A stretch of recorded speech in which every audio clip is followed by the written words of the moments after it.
ઘણા સમય પહેલાની વાત છે। એકવાર રાજા સૂર્યસેને રાજા ચંદ્રસેનના રાજ્ય પર આક્રમણ કરી લીધું। બંને રાજાઓ વચ્ચે ભયંકર યુદ્ધ થયું। બંને તરફના ઘણા બધા સૈનિકોનું મૃત્યુ થયું। અંતે ચંદ્રસેનનો વિજય થયો।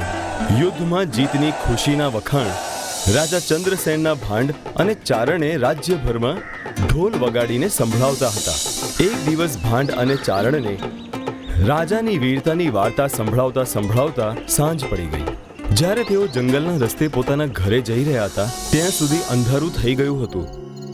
અંધારું થવાના કારણે ભાંડ ત્યાં જ રોકાવાનો વિચાર કરીને ચારણને બોલ્યો, રાત થઈ ગઈ છે, આપણે અહીંયા જ રોકાઈ જવું જોઈએ।